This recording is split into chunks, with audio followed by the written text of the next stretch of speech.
Tag and welcome to Germany. Today I'm going to show you how to make Schnitzel. Let's get started.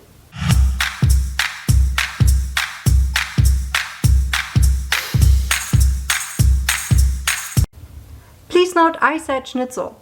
Schnitzel is in so far different from Wiener Schnitzel that Wiener Schnitzel always uses veal. Schnitzel itself does not specify which meat is used. I will use pork. Let's go. More specifically, I'm going to use a boneless, center-cut pork chop. You don't want it too thin. Instead, you use your meat tenderizer, use the flat side, and you beat the crap out of it. To avoid a big mess, I'm recommending to use foil like I do here.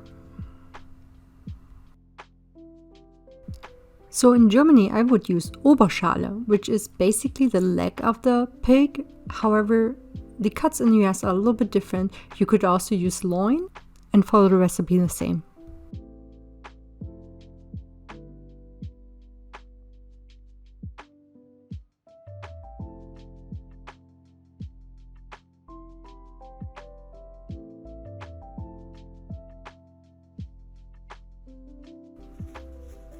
This recipe may be good if you had a tough day at work or you are stressed in life for some other reasons. I always feel better after I beat the bejesus out of those pork schnitzels.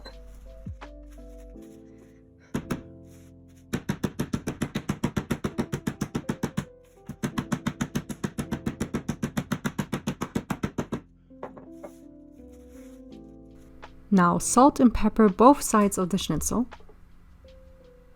And do that for all the schnitzels you have. In my case, I had 4.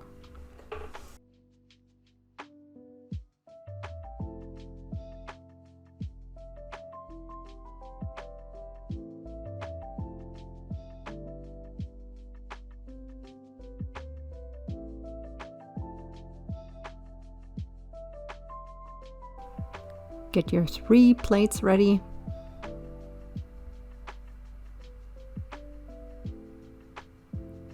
And then you will need about 3 eggs for 4 schnitzel.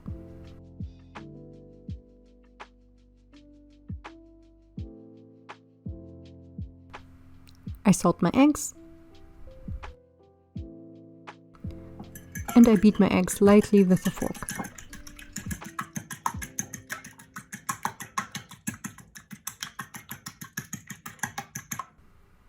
Now use all-purpose flour. About a 1/4 cup, maybe a little bit more.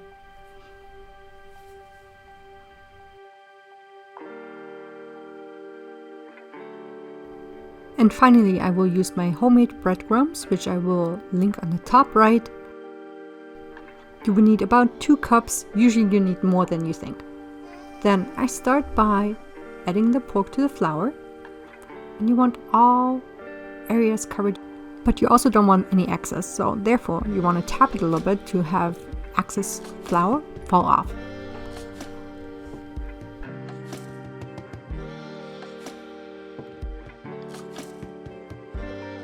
Next we give it a good bath in the egg.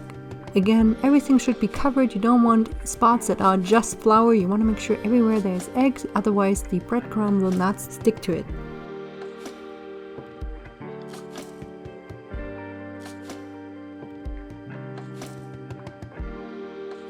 And off we go into the breadcrumb.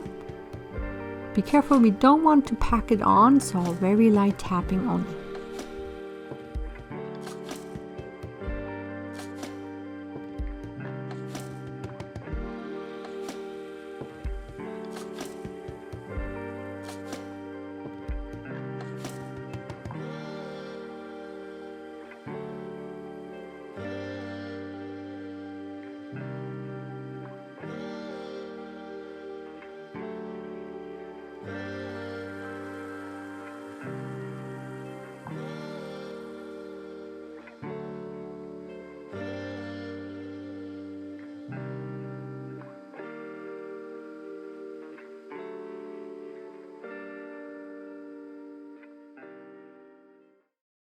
In Germany, I would use Butterschmalz. Butterschmalz is basically nothing else than cleared butter, and so I go with Ghee. And if you don't have ghee at hand. You can also use vegetable oil, and remember, you basically are frying your schnitzel, so you want a good amount of fluid of ghee or vegetable oil in your pan. I know it may look like a lot, but this is what you will need. And then I set my heat to medium high. You don't want it too high, otherwise it will burn on one side and still not golden brown on another.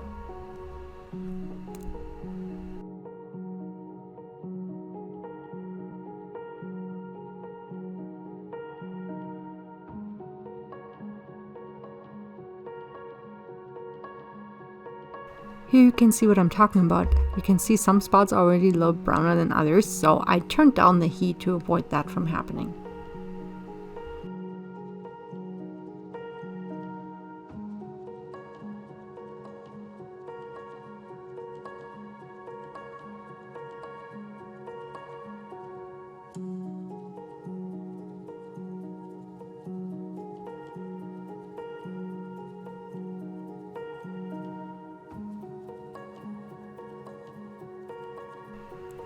The goal is to have a golden brown crust.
And here you have it. I like to add a little bit of lemon to mine. That gives a nice fresh taste to it. And you can put it on a sandwich, or you eat it with potatoes and a side of vegetables, like, for example, peas or white asparagus. If you enjoyed this video, please give it a thumbs up. This helps me a lot. And please subscribe. Thank you for watching. Bye bye.